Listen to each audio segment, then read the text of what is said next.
Vidya Bhavan. So dear students, today we will discuss about reported speech. તો આપણે જે આજનો રિપોર્ટેડ સ્પીચ ની અંદર આપણે જોવાના છીએ કે આમાં ફેરફાર ટેન્સ માં કયા પ્રકારનો ફેરફાર થાય છે તેના વિશે. લાસ્ટ લેક્ચર ની અંદર આપણે સર્વનામમાં ફેરફાર વિશે જોયું હતું. તો આઈ હોપ કે તમે સર્વનામનું જે કોષ્ટક છે તે મોઢે કરી નાખ્યો હશે, તૈયાર થઈ ગયું હશે. એકવાર હું ફરીથી તે તમારું કોષ્ટક છે તે યાદ અપાવી દઉં છું. કોષ્ટકને કઈ રીતે યાદ રાખવાનું છે? જો આપણે પહેલા પુરુષની વાત કરીએ, પહેલો પુરુષ એકવચન તરીકેની, તો I, me, my, mine, myself, we, us, our, ours, ourselves. આ પહેલો પુરુષ કમ્પ્લીટ. બીજો પુરુષ you, you, your, yours, yourself.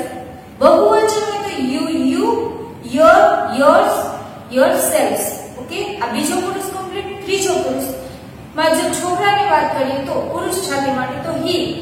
તો he, him, his, his, himself. Okay, easy છે. સી ની વાત કરીએ તો સી, પછી હર, હર, ભોલેનાથ મત કરવાનું, ખાલી હર, હર. ઓકે, તો સી, હર, હર, હરસેલ્ફ.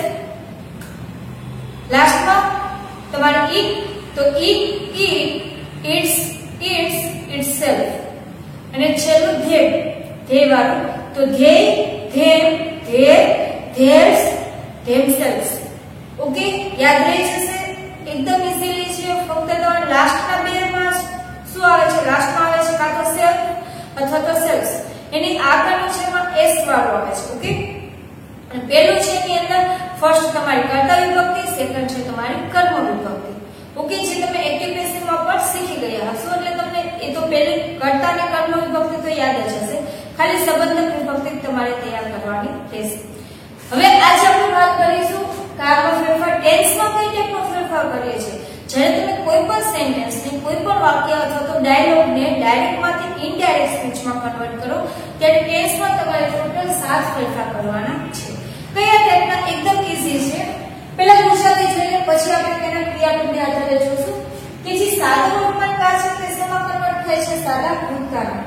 ચાલુ વર્તમાનકાળ ચાલુ ભૂતકાળમાં, પૂર્ણ વર્તમાનકાળ પૂર્ણ ભૂતકાળમાં.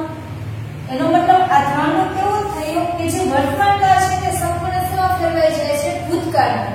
ઓકે, ચાલુ પૂર્ણ વર્તમાનકાળ હોય તો તે ચાલુ પૂર્ણ ભૂતકાળમાં ફેરવાઈ જશે. એટલે કે વર્તમાનકાળ છે તે સંપૂર્ણ સેવા ફેરવાશે ભૂતકાળમાં, પણ જેવું હોય તેવું ભૂતકાળમાં ફેરવાય. સાદું વર્તમાનકાળ હોય તો તે સાદા ભૂતકાળમાં ફેરવાશે. ચાલુ વર્તમાનકાળ હશે તો ચાલુ ભૂતકાળમાં, પૂર્ણ વર્તમાનકાળ હશે તો પૂર્ણ ભૂતકાળમાં. પછી આ રીતે નથી ફેરવાનું કે સાદું વર્તમાનકાળ ત્યારે ફેરવું ચાલુ ભૂતકાળ, એ રીતે કન્વર્ટ કરવાનું નથી. જે છે તે જ પ્રમાણે સાદું વર્તમાનકાળ તો સાદું ભૂતકાળ, આ રીતે. હવે ભૂતકાળની વાત કરીએ તો સાદું ભૂતકાળ તો શેમાં ફેરવાય છે? પૂર્ણ ભૂતકાળમાં. ચાલુ ભૂતકાળ હોય તો તે ચાલુ પૂર્ણ ભૂતકાળમાં ફેરવાશે. યાદ રાખજો, એક સ્ટેપ આગળ જવાનું છે. સાદું ભૂતકાળ છે તો આમાં ચાલુ ભૂતકાળને પણ શેમાં કન્વર્ટ કરશે? પૂર્ણ ભૂતકાળમાં. અને ચાલુ ભૂતકાળ હશે તો તે ચાલુ પૂર્ણ ભૂતકાળમાં. પૂર્ણ ભૂતકાળ આગળ હોય તો તેમાં કોઈ ફેરફાર કરવાનો નથી. ઓકે, ફેરફાર શેમાં થશે? સાદા અને ચાલુમાં. પૂર્ણ અને ચાલુ પૂર્ણ ભૂતકાળમાં કોઈ ફેરફાર થતો નથી. યાદ રાખજો. હવે જ્યારે તમે will, shall, can, may, મતલબ કે તમે ભવિષ્ય ટેન્સ, ભવિષ્યનો કાળ આપેલો હોય અથવા તો તમે મોડલ ઓક્ઝિલરીઝ આપેલી હોય કે shall, can, ટાઈપને, તો તમારે તેમાં કયા પ્રકારના ફેરફાર કરવાના છે હું તમને હમણાં કહીશ. ઓકે, હવે ફર્સ્ટ આપણે વાત કરીશું સાદા વર્તમાનકાળની સાદા ભૂતકાળ. તો સાદા વર્તમાનકાળની અંદર ક્રિયાપદ કયા ટાઈપનું આવે છે? હવે ટેન્સમાં ફેરવવાનું મતલબ કે આપણે ફક્ત ક્રિયાપદમાં જ ફેરફાર કરવાનો, બાકી કાંઈમાં ફેરફાર કરવામાં આવતો નથી. કારણ કે આપણી જે પેટર્ન હતી ટેન્સની તે કેવી હતી? સૌ, એટલે કે સબ્જેક્ટ, વર્બ, ઓબ્જેક્ટ. તો સબ્જેક્ટ અને ઓબ્જેક્ટ એ ટેન્સ સાથે કોઈ લેવા દેવા નથી. એમાં કોઈ ફેરફાર થતો નથી. ફેરફાર શેમાં થતો તો ફક્ત વર્બની અંદર. ઓકે, તો સાદા વર્તમાનકાળથી સાદા ભૂતકાળમાં ફેરવવું હોય તો ફક્ત આપણે શું બદલવાનું છે? વર્બ, ક્રિયાપદ બદલવાનું છે. અને ક્રિયાપદ આપણને યાદ હોય તો ઈઝીલી આપણે ટેન્સને કન્વર્ટ કરી શકીએ છીએ. હવે સાદા વર્તમાનકાળની અંદર ક્રિયાપદ કયું આવે છે? તો ક્રિયાપદનું મૂળ રૂપ હોય અથવા તો એસ કે ટીએસ વાળું રૂપ હોય છે. ઓકે, અને ટુ બી ના રૂપની વાત કરીએ તો એમાં આવશે ડુ અથવા તો ડઝ. તો તમારે જ્યારે સાદા વર્તમાનકાળને સાદા ભૂતકાળમાં કન્વર્ટ કરવાનું હોય તો સાદા વર્તમાનકાળ તરીકે આવશે ડુ અથવા ડઝ.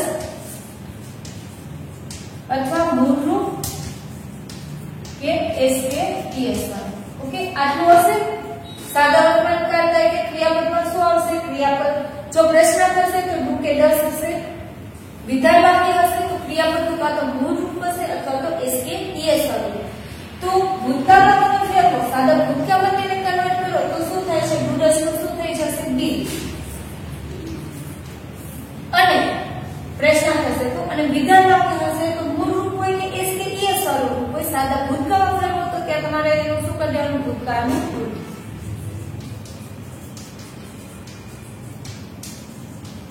ઓકે, તો તમે જ્યારે સાદા વર્તમાનકાળથી સાદા ભૂતકાળમાં ટેક્સ્ટમાં ફેરવો છો ત્યારે સાદા વર્તમાનકાળમાં વાક્ય આપેલું હોય એને સાદા ભૂતકાળમાં કન્વર્ટ કરવાનું હોય તો ફક્ત તમારે ડુ ડસ ની જગ્યાએ ડીડ મૂકવાનું રહેશે, અથવા તો જો ક્રિયાપદનું મૂળ રૂપ કે SKES વાળું રૂપ આપેલું હોય તો તમારે ત્યાં ભૂતકાળનું રૂપ મૂકવાનું. ઓકે, સેકન્ડ, ચાલુ વર્તમાનકાળમાંથી ચાલુ ભૂતકાળમાં ફેરવવાનું છે. તો ચાલુ વર્તમાનકાળની ક્રિયાપદની રચના શું હતી? MSR +ING. અને સાદા ચાલુ ભૂતકાળની વાક્ય રચનાની વાત કરીએ તો તેમાં ક્રિયાપદ હતું was were +ING. મતલબ ING બંનેમાં આવે છે. તો ફક્ત ફેરફાર શેમાં કરવામાં આવશે? MSR માંથી શેમાં કન્વર્ટ થશે? was were. એટલે વાક્યની અંદર જો M is કે R આપેલું હોય તો તેમાંથી તમારે શું કરી દેવાનું છે? was were. અને કોને આધારે બદલાય છે? તો કર્તાને આધારે. કર્તા કોણ છે? એને આધારે તમે was were મૂકો. એક વચન તો was મૂકવાનું, તો વચન તો were મૂકવાનું. ઓકે, તો આ રીતે જ્યારે તમે ચાલુ વર્તમાનકાળમાંથી ચાલુ ભૂતકાળમાં ફેરવો ત્યારે MSR માંથી શેમાં કન્વર્ટ કરવાનું છે? was were. થર્ડ, પૂર્ણ વર્તમાનકાળમાંથી પૂર્ણ ભૂતકાળ. તો પૂર્ણ વર્તમાનકાળની વાક્ય રચનામાં ક્રિયાપદ શું આવે છે? have +had have અથવા has past participle ભૂતકૃદય હતું. અને પૂર્ણ ભૂતકાળની વાત કરીએ તો તેમાં had past participle. એટલે કે બંનેની અંદર પાછળ તો શું આવે છે? Same past participle. જેમ કે અહીંયા સેમ શું આવતું હતું? બેમાં ING આવતું હતું. તે આપણે ધ્યાનમાં લેતા નથી કારણ કે બે સેમ રહે છે, એમાં કોઈ ફેરફાર કરવાનો નથી. એમ પૂર્ણકાળની અંદર બેની અંદર પાછા આવે છે past participle, તો તેમાં પણ કોઈ પ્રકારનો ચેન્જ થતો નથી, ફક્ત આગળના રૂપમાં જ બદલવાનું છે ટુ બી નું. તો ટુ બી ના રૂપમાં પૂર્ણ વર્તમાનકાળની વાત કરીએ તો એમાં શું હશે? have અથવા has. તો જ્યારે પૂર્ણ વર્તમાનકાળ પૂર્ણ ભૂતકાળમાં ફેરવો ત્યારે have has ની જગ્યાએ શું મૂકી દેવાનું છે? તમારે had. ઓકે, આટલો ફેરફાર કરવાનો છે. હવે વાત કરીએ આપણે સાદા ભૂતકાળ. તો સાદા ભૂતકાળમાં કન્વર્ટ થાય છે પૂર્ણ ભૂતકાળમાં. તો સાદા ભૂતકાળમાં શું હશે? ભૂતકાળનું રૂપ.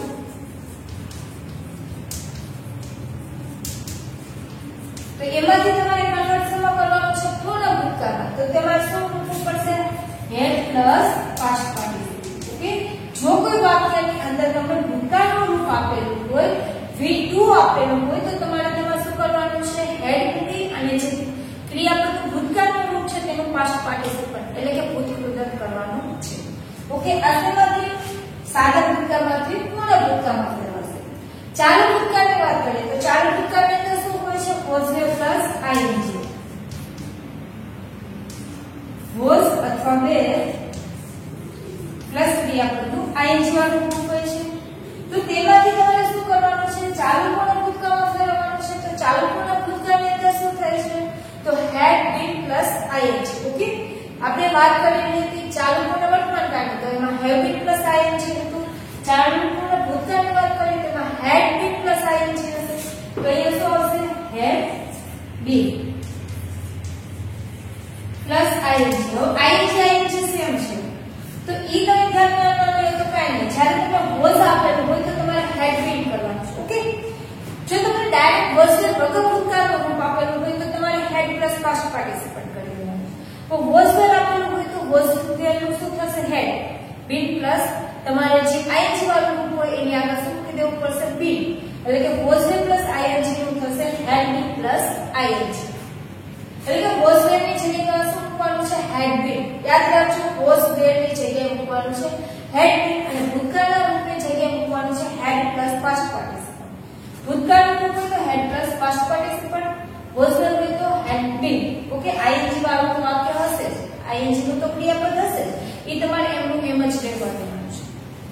પૂર્ણ ભૂતકાળ શું? જો કોઈ વાક્યની અંદર had past participle આપેલું ક્રિયાપદ તરીકે had ફેરફાર કરવો નહીં. એટલે કે હેડ વાળું તમને દેખાય હેડ પ્લસ પાસ્ટ પાર્ટિસિપન્ટ હોય અથવા તો હેડ બીન પ્લસ આઈએનજી હેડ વાળું કોઈ પણ વાક્ય તમને દેખાય તો તેના ટેન્સમાં કોઈ ફેરફાર કરવાનો નથી. હવે વાત કરીએ વિલ શેલ કેન અને મે હોય તો શું કરવાનું? તો વિલ નું તમારે કરવાનું છે ફૂલ, શેલ નું શુલ, મે નું માઇટ, કેન નું ફૂલ. તો આ રીતે તમારે ફેરફાર કરવાનો છે. ઓકે, વિલ નું ફૂલ કરવાનું, શેલ નું શુલ, કેન નું ફૂલ, મે નું માઇટ. તો આટલા ફેરફાર કરો તમે એટલે તમારે ડાયરેક્ટ માંથી ઇનડાયરેક્ટ માં ફેરવો ત્યારે ટેન્સમાં ફેરફાર થઈ છે. ઓકે, કઈ રીતે કરવાનું છે? હવે આપણે ખાલી આ રીતે જોઈ લઈએ. જો ડુ ડઝ આપેલું હોય તો તેનું ડીડ કરવાનું છે. ક્રિયાપદનું મૂળ રૂપ આપેલું હોય તો ભૂતકાળનું રૂપ આપવાનું છે. પેલું યાદ રહી ગયું. સેકન્ડ, એમિઝર આપેલું હોય તો તેનું શું કરવાનું છે? પોઝર. એટલે કે જો ચાલુ વર્તમાન કામ હોય તો તેમાં શું કરવાનું છે? ચાલુ ભૂતકાળ. હેવ હેઝ હોય તો તેનું શું કરવાનું છે? હેડ. અને ભૂતકાળનું રૂપ આપેલું હોય તો તમારે હેડ પ્લસ પાસ્ટ પાર્ટિસિપન્ટ. આટલું પેલા ત્રણ યાદ રાખી લેજો, આ ખાસ મને પૂછાય છે. વર્તમાન કાળને સમાનાર્થ કરવાનું છે ભૂતકાળ. સાદો હોય તો ડુ ડઝ માંથી ડી, ક્રિયાપદનું મૂળ રૂપ હોય તો ભૂતકાળનું રૂપ, એમિઝર હોય તો વોઝ વેર અને હેવ હેઝ હોય તો હેડ. એટલે આટલા ટેન્સ બંધ થઈ ગયા. હવે આપણે ભૂતકાળની વાત કરીએ. જો ભૂતકાળનું રૂપ હોય તો તમારે શું કરવાનું છે? હેડ પ્લસ પાસ્ટ પાર્ટિસિપન્ટ. કારણ કે ભૂતકાળનું રૂપ છે તે સાદો ભૂતકાળ છે, તેને આપણે પૂર્ણ ભૂતકાળમાં ફેરવવું છે એટલે had plus past participant. Was were plus ING આપ્યું હોય એટલે કે ચાલુ ભૂતકાળ આપેલું હોય તો ચાલુ પૂર્ણ ભૂતકાળ. એટલે કે વોઝ વેર ની જગ્યાએ તમારે મૂકવાનું છે હેડ બીન. હેડ બીન પ્લસ આઈએનજી એટલે કે વોઝ વેર માંથી શું થશે? હેડ બીન. હેડ પ્લસ પાસ્ટ પાર્ટિસિપન્ટ આપેલું હોય એટલે કે પૂર્ણ ભૂતકાળ આપેલું હોય. હેડ વાળું કોઈ પણ પૂર્ણ ભૂતકાળ હોય કે ચાલુ પૂર્ણ ભૂતકાળ હોય તેની અંદર તમારે કોઈ પણ ફેરફાર કરવાનો નથી. અને જો તમને લાસ્ટમાં કોઈ ભવિષ્ય અથવા તો મોડલ ઓક્ઝિલરીઝ આપેલી હોય વિલ શેલ કેન મે તો વિલ નું ફૂલ, શેલ નું શુલ, કેન નું ફૂલ અને મે નું માઇટ આ પ્રકારના ફેરફાર કરવાના છે. તો આ તમારો હતો ટેન્સમાં થતો ફેરફાર. હવે આપણે જોવાના છીએ નિશ્ચિતતા દર્શક જે શબ્દ અથવા તો જેને સમય સૂચક શબ્દ કહીએ છીએ તેમાં કયા પ્રકારનો ફેરફાર થાય છે તેના વિશે. નિશ્ચિતતા દર્શક શબ્દને જોતા પહેલા આપણે ટેન્સમાં કયા પ્રકારના ફેરફારો થાય છે તેના એક્ઝામ્પલ જોઈ લઈએ. જે આપણે રૂલ્સ ભણ્યા તે જ આપણે અહીંયા ફોલો કરવાના છે. ફર્સ્ટ, he said દર્શન પ્લેસ ક્રિકેટ. he said અહીંયા જો ટેન્સ કયો આપેલો છે? પ્લેસ. કયો છે? સાદો વર્તમાન કાળ જેને આપણે સાદા ભૂતકાળમાં કન્વર્ટ કરીશું. ઓકે, તો વાક્ય કઈ રીતે બનશે?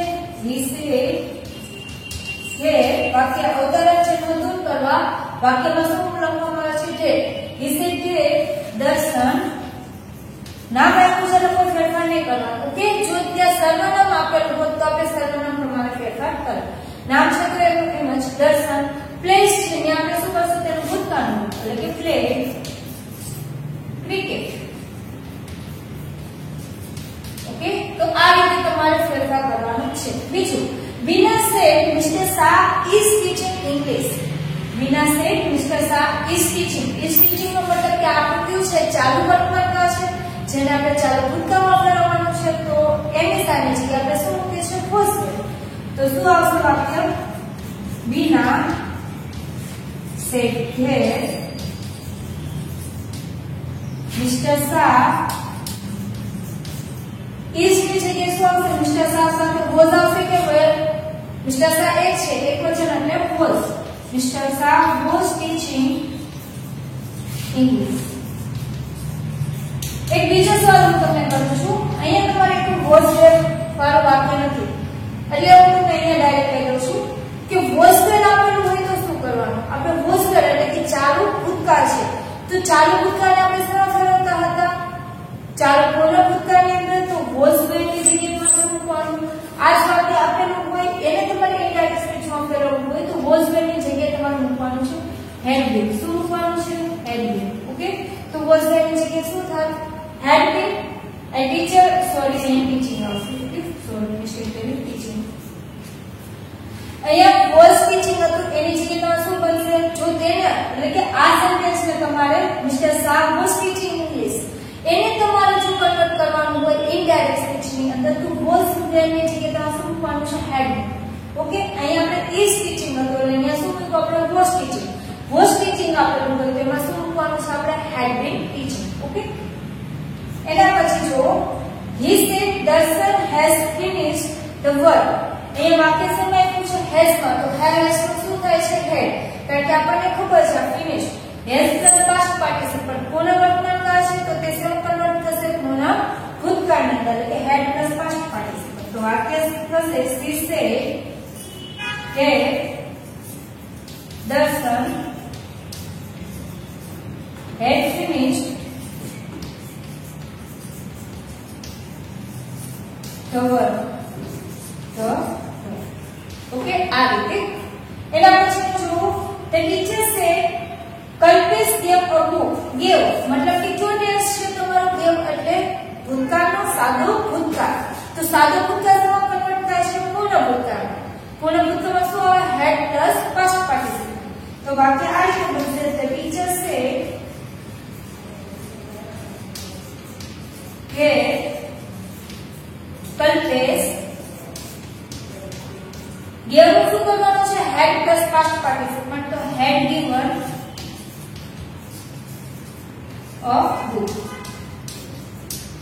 okay last one jo Neha will say Sanu will see a movie Sanu will નો શું થઈ જાય છે ફૂલ ઓકે આ તો સિમ્પલ જ છે લાસ્ટ આપણું મોડલ ઓક્ઝિલરી વાળું Neha will say that Sanu would see a movie तो आ રીતે તમે એકદમ ઈઝીલી ટેન્સ ને ફેરફાર કરી શકો છો ઓકે યાદ રહેશે ને સાદો જે તમારે ત્રણે વર્તમાન કાળ છે તેને સેવા ફેરવવાના છે ભૂતકાળની તો ભૂતકાળની વાત કરીએ તો સાદો ભૂતકાળ પૂર્ણ ભૂતકાળમાં અને ચાલુ ભૂતકાળ ચાલુ પૂર્ણ ભૂતકાળમાં અને પૂર્ણ ભૂતકાળ કે ચાલુ પૂર્ણ ભૂતકાળ હોય તો તેમાં કોઈ ફેરફાર કરવાનો નહીં મોડલ ઓક્ઝિલરીઝ આપ્યું હોય એટલે કે will shall can કે may આપ્યું હોય તો will નું would shall should can નું could અને may નું might તો આટલા ફેરફાર કરો એટલે તમારો ટેન્સ બદલાઈ જશે ઓકે હવે નેક્સ્ટ લેક્ચરની અંદર આપણે તો નજીકતા દર્શક શબ્દ અથવા તો સમય સૂચક શબ્દ વિશેનો અભ્યાસ કરીશું